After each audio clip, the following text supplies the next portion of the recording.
Vamos a orar, hermanos, para poner nuestro corazón en manos de Dios y podamos escuchar su palabra. Vamos a orar. Padre, te damos gracias que nos concedes la oportunidad de reunirnos, Señor, y ahora en el culto, Señor, tener un momento para escuchar tu palabra. Te rogamos que hables a nuestro corazón, que tú, Señor, afirmes nuestra fe en tu palabra, mi Dios, en lo que has dicho, en lo que se cumple, que es tu palabra, mi Dios, y que podamos vivir por ella y haciendo tu voluntad, Señor. Gracias te damos en el nombre de Cristo Jesús. Amén. Tomen su lugar, mis hermanos. Cuando pensamos nuevamente en toda la lista, en la cantidad, hermanos, de promesas que la gente hace, muchas promesas sin sentido, ¿verdad? Te prometo que voy a cambiar, te prometo que nada, ¿verdad? Muchas promesas se hacen al aire, a principio de año, ¿no? Eso que le llaman los propósitos de año nuevo, también son promesas al aire. Voy a ser diferente, ahora sí voy a limpiar mi cuarto, voy a echarle ganas, ¿verdad? Voy a bañarme, no sé, los proyectos de cada quien, ¿verdad? Muchos realmente, hermanos, solamente es un decir por decir.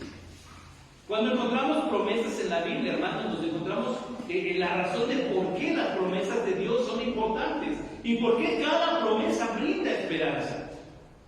Las promesas que Dios da, hermanos, tienen un margen de perfección, de exactitud, tienen un margen de poder increíble. Le caracterizan ese tipo de promesas a Dios. Y lo más hermoso, hermanos, es que todas las promesas del Señor se cumplen. Todas las promesas que el Señor ha dado, dice incluso el himno, ¿verdad? Hermanos, son para creerse. Ahora el problema, hermanos, es que la verdad, la gente hoy en día lo que menos quiere hacer es abrir la Biblia. ¿Y qué es lo que encontramos, hermanos, en la sociedad de hoy? Realmente confusión. Hay soledad. Hay vacío, hay depresión, hay desesperanza. Ya la palabra del hombre, hermanos, no puede llenar nada. Y gloria a Dios por eso. Porque solamente hay una palabra que puede transformar la vida, y es la palabra de Dios. Y es entonces, hermanos, cuando nos encontramos que la Biblia es un libro lleno de promesas. ¿Qué promesa te viene a la mente? Dígame una. Yo estoy contigo. Vida eterna, yo estoy contigo. ¿Qué otra promesa? Salvación. No te dejaré ni te desampararé. ¿Cómo? Ok, o sea, fíjense bien a qué punto, hermanos, en cada área de nuestra vida nos encontramos con promesas de Dios. Pero están aquí. Tal vez esperamos que la tierra tiemble, se ilumine nuestro cuarto y se escuche la voz diciendo: yo te voy a cuidar. Ah, Dios me lo prometió. Veía un debate en estos días, hermanos, de una persona que decía, le preguntaba el joven, era cristiano: ¿qué necesitas tú para creer en Jesús? ¿Qué exiges tú para creer en Dios?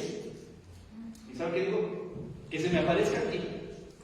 Y que me haga el milagro que yo quiero, que levante a un muerto, para que yo lo pueda ver, entonces creeré en Dios. ¿Y saben qué le contestó a este muchacho? Ya vino, ya lo hizo, y lo crucificamos. Así que tu argumento tiene respuesta. Porque no solamente estamos hablando de un evento religioso, hermanos. Quitémonos eso de la mente. Jesús no es un personaje religioso. Jesús es el Señor. Y la historia universal corrobora la existencia de un hombre singular, de un hombre en particular, que si algo le caracterizó fueron los milagros. Y de repente surgen las dudas. Ya está me la entendí, ¿verdad? Pero ¿sabes tú acaso? Hasta le movía la cabeza del muchacho. ¿Tú sabes acaso dónde estuvo Jesús de los 12 a los 30 años? ¿Verdad? ¿Verdad? Que se desapareció. Sonreí. ¿En dónde estuvo? Dime. Probablemente, ya empezó mal. Probablemente anduvo por Cachemira, anduvo por la India y anduvo por Egipto aprendiendo curaciones. Para que cuando regresara, entonces Jesús ya sabía cómo sanar enfermedades. Y yo sí le dije, bueno, yo te voy a citar la Biblia y no te voy a meter un probablemente. Te voy a decir dónde dice la Biblia que estuvo Jesús. ¿Sí sabe usted dónde estuvo Jesús? Según la Biblia, no me diga que luego Cachemira. La Biblia dice que estuvo en Nazaret, trabajando en la carpintería con José y sus hermanos. Durante ese tiempo, hermanos, la Biblia nos da una respuesta. Está en la Biblia, pero el problema es que no leemos la Biblia. Y si no leemos la Biblia, hermanos, no podemos disfrutar de todas las promesas que el Señor tiene para nosotros. Una promesa, hermanos, maravillosa, preciosa, que hoy en día la ofuscación de las redes sociales ha tratado de desarraigar del corazón de los hombres, del corazón de los creyentes, es la encarnación. Es la Navidad. O sea, hay muchos detractores de la Navidad en las redes sociales. ¿Quiere usted saber datos específicos? Venga a la escuela dominical, porque hoy tuvimos una clase increíble acerca de datos históricos de por qué la Navidad no es plagio de nada, al contrario. Pero, hermanos, está en la Biblia. Y ese tipo de promesas que el Señor hace con respecto al evento más grande que ha impactado el mundo entero, están ocultas. Porque no leemos la Biblia. Porque la sociedad, hermanos, tiene un rechazo abierto a la Escritura. Pero nosotros no. Nosotros entendemos que la Biblia es la palabra de Dios. Y que no existe un libro igual, hermanos. Con todas las características que tiene la Biblia, no existe un libro similar a lo que es la palabra de Dios.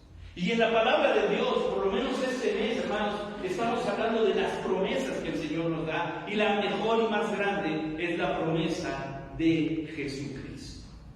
Allí es donde radica, hermanos, una promesa en la cual afianzar nuestro corazón. ¿Está usted abatido? Confíe en la promesa de que Jesucristo estará con usted. ¿Se siente usted avergonzado por su pecado? Confíe en que Jesucristo estuvo en la cruz por causa de nuestros pecados para darnos la paz. ¿Está usted enfermo? Confíe en su vida al Señor. Él determinará qué va a pasar con usted. ¿Se siente solo? Confíe en su vida a Jesús. Él ha prometido estar con nosotros siempre. Siente que ya no tiene fuerzas. Confíe en Jesús. Él ha dicho, mi yugo es fácil y ligera mi carga. Pero son promesas que están aquí y que todo gira en torno al Señor Jesús. Así que fíjese bien cómo las promesas que Dios nos da son de verdad maravillosas. ¿Alguna vez ha llorado solo y le ha dicho a Dios que esté con usted? Déjeme decirle que Dios lo cumplió. Y usted no lloró en soledad, porque Dios estuvo con usted derramando sus lágrimas porque le ama y le duele ver a sus hijos afligidos, preocupados, tristes o dolidos. Ese es el Padre Celestial. Nunca nos ha dejado solos. Pero nos dice entonces, abre mi palabra y toma la porción para afligir. Y hoy el Señor ha tomado una porción de su palabra para entregarnos, hermanos, con esto, una promesa milagrosa, una promesa de poder, hermanos. Así que las promesas que Dios nos da, hermanos, tienen un cumplimiento fiel. La palabra de Dios es perfecta. Así que miren lo que tenemos. Vamos a empezar. Una promesa milagrosa. Versículo 14 del capítulo 7. Así nos dice el profeta Isaías. Por tanto, el Señor mismo os dará señales. He aquí que la Virgen concebirá. Hasta ahí nada más. Número 1, hermanos. Dios es nuestra esperanza. Dios es nuestra esperanza. Hay datos interesantes en el libro de Isaías. No sé si ustedes lo sabían. ¿Cuántos capítulos tiene Isaías? 66. ¿Cuántos libros tiene la Biblia? En el libro de Isaías, hermanos, 39 capítulos están destinados a hablar del juicio de Dios al pecado. ¿Cuántos libros tiene el Antiguo Testamento? 39. Hay 27 libros que nos hablan de la esperanza del Redentor. ¿Cuántos libros tiene el Nuevo Testamento? 27. ¿Sabía usted que Isaías es llamado el evangelista del Antiguo Testamento? Es el que más habla de Jesucristo, aunque tuvo sus contemporáneos por ahí, por ejemplo el profeta Miqueas. Hace 8 días hablábamos de Miqueas, de Belén. Bueno, no es cierto, fue de Abraham, ya me adelanté a la que sigue, ¿verdad? De Belén. Hoy estamos viendo precisamente a Isaías. Así que, hermanos, Isaías estuvo siglos, por lo menos 700 años antes de la llegada de Jesús. Y mire cómo da una profecía con tanta precisión y hablando del poder de Dios. Isaías en este capítulo, hermanos, está hablando con el rey Acaz. El rey Acaz en Judá, en la parte de Judá, hermanos, pues no fue muy bueno, que digamos. Había un problema en el que estaba pasando la nación, había un conflicto interno, tal vez había un complot, una traición, a la que Isaías aconseja. Isaías, ¿cómo aconsejó a los reyes? Por lo menos él estuvo en el periodo de 4 reyes, hermanos, trabajando, ministrando, pero les hablaba precisamente de la búsqueda del Señor, ir con Dios, acercarnos al Señor, no dejar de lado la promesa ni la ley de Dios, sino vamos a pagar duramente las consecuencias. No es que Dios esté enojado con un rayo en la mano aventándonos su ira. Simplemente, hermanos, no puede haber bendición si no estamos cerca de la fuente de bendición. Esto es solito, es sentido común. ¿Cómo puedo exigirle a Dios que me bendiga si yo no estoy cerca de Dios? ¿Cómo puedo exigirle a Dios que me vaya bien si yo no busco a Dios? ¿Cómo puedo desear que Dios me cuide, me guarde y me dé si yo no tengo un tiempo devocional para Dios? Entonces Dios es malo. No, Dios no es malo, pero no lo estamos buscando. Dios nos ha dejado solos. No, yo me aparté de Dios. Esa es la realidad y esa es la condición de nuestra sociedad. Isaías le decía tantas veces a todos los reyes: acérquense a Dios. Si ustedes se acercan a Dios, el pueblo verá y tratará de buscar a Dios. Pero recordemos, como era el rey, era el pueblo. Y si el rey no quería buscar a Dios, el pueblo conforme no buscamos a Dios. Así que lo que hace Isaías, hermanos, es hablar acerca de cómo Dios tenía solucionado no el problema momentáneo, sino un problema eterno. Y el problema, hermanos, grave, se llama pecado. Les he contado esta historia. Iba un papá con un hijo, con su hijo, ¿verdad? Iban caminando en el bosque, caminando los dos, y de repente su hijo se adelanta un poco y tropieza. Entonces, al tropezar, se resbala, hermanos, y comienza a caer hacia abajo, girando y dando vueltas hasta que llegó a un lugar donde se detuvo. El papá corrió inmediatamente, y el niño se levanta dolorido y le dice: papá, entre la caída se me clavó una espina en la mano. Y le enseña y tenía una espina grande en la mano. Y el papá se da cuenta que el hijo no siente, pero tiene una estaca clavada en el cuello. El niño no la siente, no siente el dolor. Pero el niño le dice al papá: papá, me está doliendo la de la mano. ¿Qué herida cree usted que va a atender primero, papá? La que realmente es grave. Tal vez Acaz quería que Dios le solucionara el problema momentáneamente, pero Dios le da a través de Isaías la esperanza de una solución eterna para el pecado, no para nuestro problema ahorita, sino para la eternidad. Y es donde cobra más sentido esta hermosa promesa. Y le dice así: por tanto, el Señor mismo, mire esto, ¿por qué hablamos de que Dios es nuestra esperanza? ¿Quién es la esperanza? ¿Dónde le está diciendo Isaías al rey que debe poner su esperanza? En Dios. El Señor mismo os dará señal. Él es la señal. Tienes que poner tus ojos en Dios para que entiendas cómo puede haber bendición. Nosotros, ¿se acuerdan del señor del camión que andaba con el costal aquí atrás? A veces le queremos ayudar a Dios y nos preocupamos de más y no vamos a lograr nada. Confía en Dios, vaya, cumpla con lo que tiene que cumplir, pero que su corazón esté en Dios. O sea, dígame, no, vamos a ver al doctor, sí o no, vamos a ver al médico, pero nuestra fe está puesta en Dios. No nos dedicamos al médico y le besamos la mano, no sáname. O sea, confiamos en que va a hacer su trabajo, pero nuestra fe está puesta en Dios.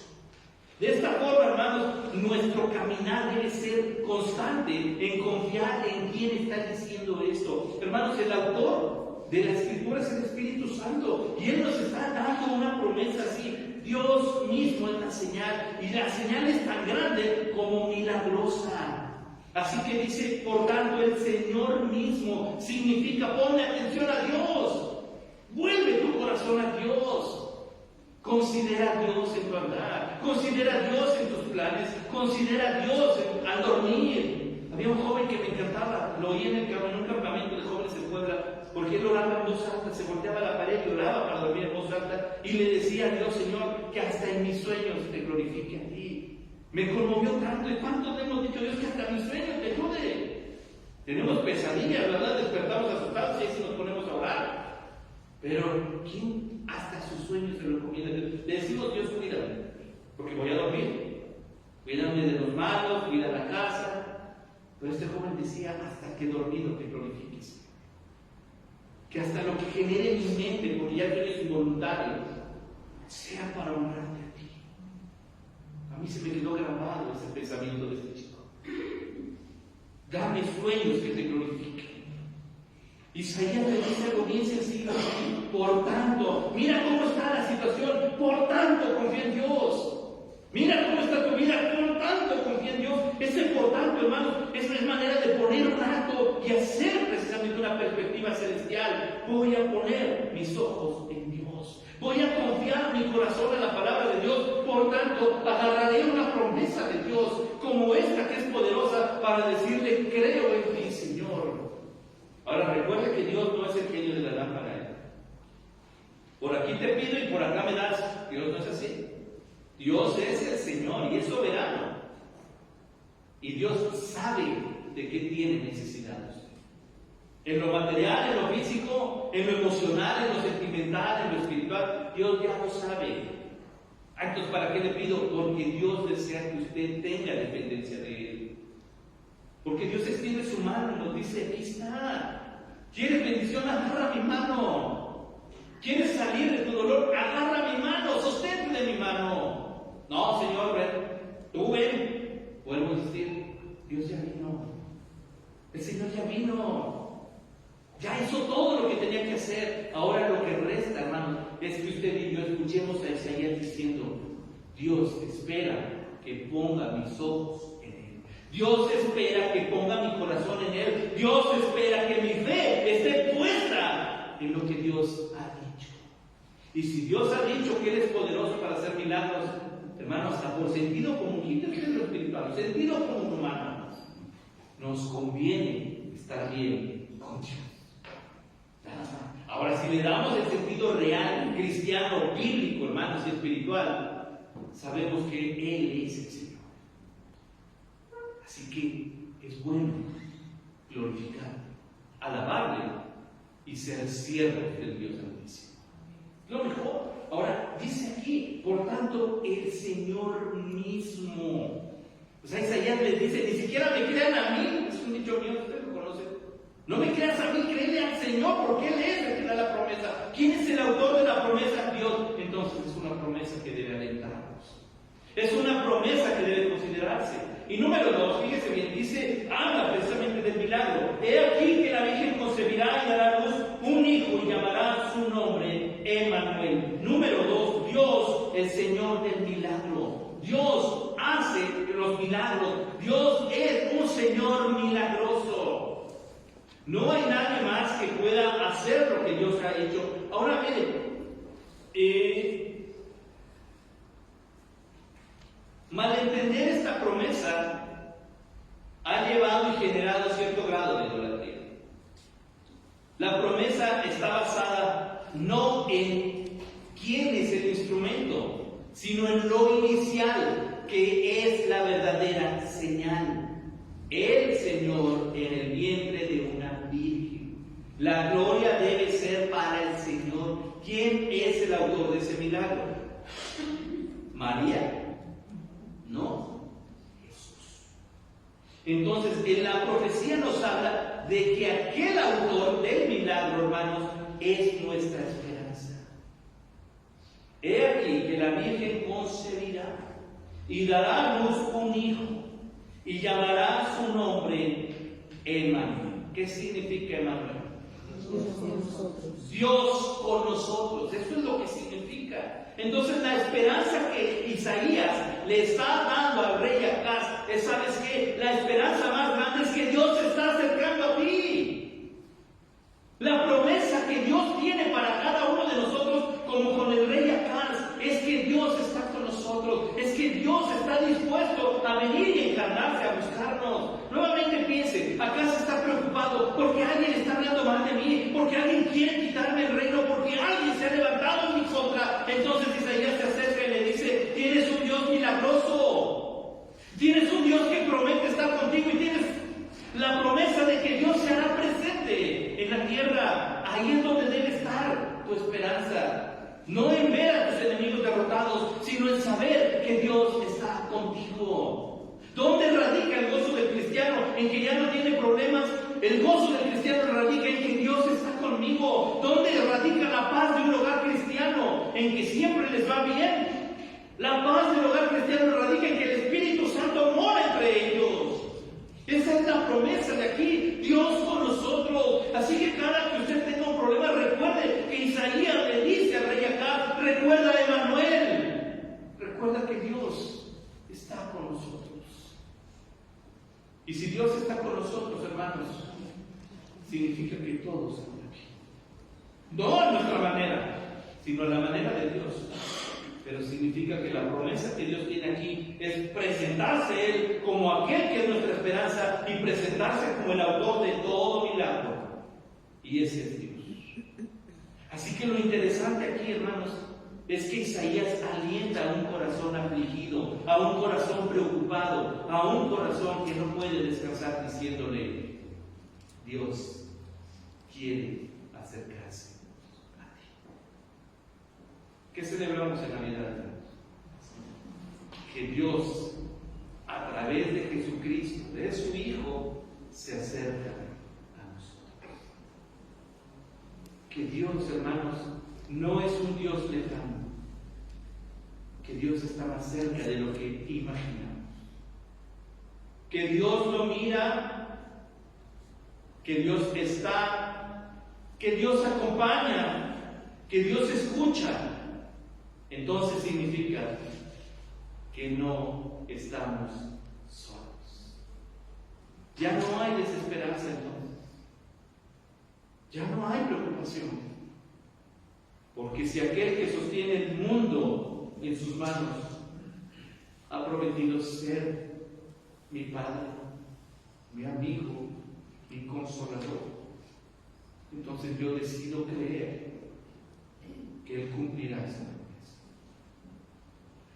Ahora, hablando de cumplimientos, número 3, quiero pedirles por favor que vayamos al Evangelio de Mateo. Vamos a movernos tantito hasta el Nuevo Testamento, primer libro del Nuevo Testamento, capítulo 1. Bueno, ¿sabes qué? Vamos a hacer algo. De este lado, mis hermanos de mi izquierda, de este lado, van a buscar Mateo 1, precisamente versículo 22 y 23. Y mis hermanos de mi derecha, que es de este lado, de ustedes, hermanos, van a buscar Lucas 2 y van a leer versículo 27, fíjense bien, 27, 34 y 37. ¿Sí? 3 versículos. De este lado van a leer Mateo 1, 22, 23. De este lado, Lucas 27, 34 y 37.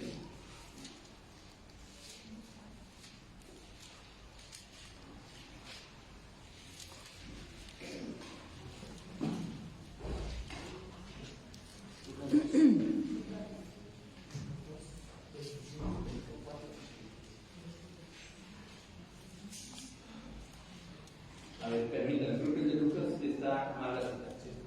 Sí. Desde...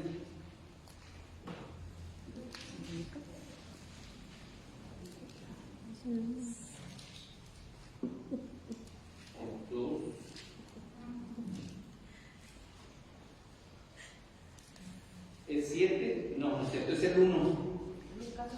¿Es Lucas 1? versículo 27, ¿es correcto? Es Lucas 1, 27, 34 y 37. ¿Sí? Ahora sí ya, aclarado todo y esclarecida la duda.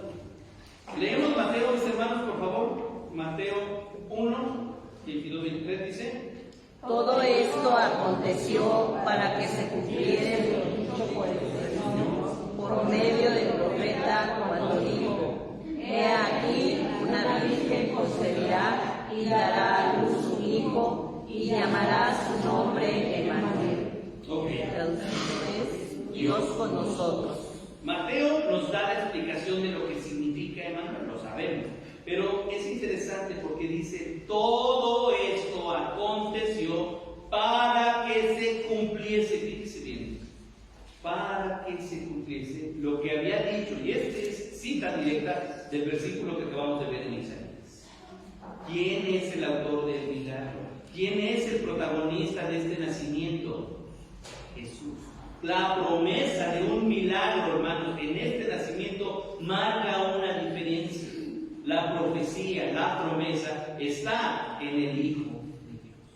Ahora vamos a Lucas, mis hermanos, por favor, versículo 27, 34 y 37. A una virgen desposada con un varón que se llamaba José, de la casa de David, y el nombre de la virgen era María. Entonces María dijo al ángel: ¿Cómo será esto? Pues no conozco varón, porque nada hay imposible para Dios. Lucas, recordemos, hermanos, Lucas no caminó directamente como discípulo de Jesús. Lucas fue discípulo de Pablo. Y lo que hace Lucas, hermanos, es investigar y poner en orden las cosas. Él así lo dice cuando inicia este evangelio. Y lo que hace, hermanos, es una investigación. Y se encuentra con esto. Había una virgen desposada. Por ahí de repente dicen que el desposorio es igual al noviazgo. No. El desposorio ya era un periodo en el que se consideraban casados, salvo que durante un año vivía él en su casa y ella en su casa, pero ya eran considerados ante la sociedad como marido y mujer. Entonces no es un periodo de noviazgo el desposorio. El desposorio era de que ya estaban casados. Por eso es que cuando ella se encuentra encinta, se encuentra embarazada, pues empezó el problema con José. ¿Por qué? Porque la estaban acusando de adulterio. ¿Cómo si no eran casados? No, sí estaban casados, por eso el problema. Pero aquí hay algo interesante, porque en el versículo 34 María da pauta precisamente a esto.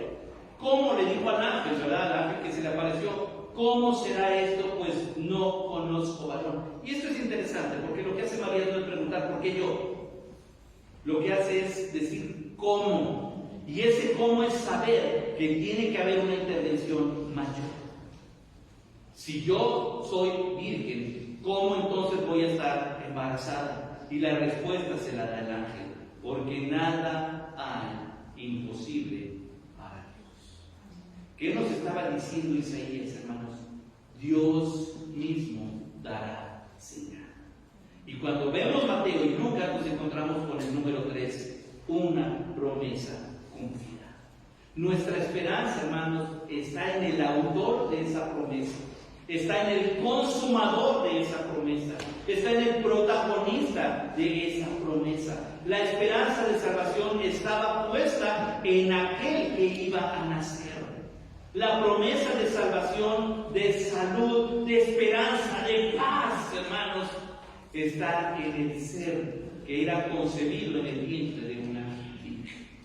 Y que esto solo el Señor mismo, el ángel dice, nada hay imposible para Dios, podía hacer. Así que nos encontramos con una promesa, hermanos, llena de milagros. Una promesa que no es convencional. Una promesa, hermanos, que raya en lo sobrenatural. Y es una promesa que se cumplió bien. Ahora, nosotros, hermanos, al estar aquí, el poder recordar, el tener presente lo que Dios nos ha dado en Cristo Jesús, llene esto, hermanos, nuestro corazón de seguridad en Dios. Tal vez las cosas que vemos o que nos pasen no las entendamos. María fue lo que expresó. No entiendo cómo va a ser esto posible. Hay muchas cosas en nuestro recorrido, hermanos, en la vida que no vamos a entender. Pero si algo queda claro, es que no hay nada imposible para Dios. Y aquí es donde entra nuestra confianza en lo que Dios ha dicho. Si Dios ha hablado, yo sé que Él sí sabe cómo hacerlo. Si a mí se acabaron las fuerzas, si en mí se acabó la esperanza, estoy seguro que Dios sabe cómo hacerlo. Si yo ya no sé cómo actuar o qué hacer, estoy seguro de que no hay nada imposible para Dios. Y entonces demos un paso hacia adelante llamado fe. Señor, voy a confiar en ti. Señor, voy a abrazarme a tus promesas. Confiaré que tú lo tienes resuelto ya. No se preocupe aquí por entender. Hay muchas cosas aquí en la tierra que no vamos a entender. Lo importante es que entendamos que tenemos, hermanos, un Dios inigualable. Que el Dios que presenta la Biblia es único. Que aquella esperanza que Dios le dice a Isaías: dile al rey Acaz que se tranquilice, porque yo tengo controlado todo. Es una promesa para que usted y yo creamos. Si Dios pudo hacer un milagro de tal magnitud, entonces Él tiene el poder para ayudarme en lo que estoy enfrentando. No busquemos a Dios para que se solucionen nuestros problemas. Busquemos a Dios para tener una relación personal con Él. Y entonces sus promesas las podremos ver en nuestro diario vivir. Padre, te damos gracias por tu palabra. Te damos gracias, Señor, por la promesa que tú das a través de Isaías. Confiamos plenamente, Señor, en lo que la Biblia dice, lo que tu palabra dice. Señor, vivir en esta temporada, Padre, en que la sociedad adorna por inercia tal vez, nosotros entendemos que recordamos un evento maravilloso, el cumplimiento de una promesa poderosa, magnífica e irrepetible: la encarnación de Jesucristo. Sabemos que había un propósito en la encarnación: la búsqueda de aquellos que estamos dispuestos.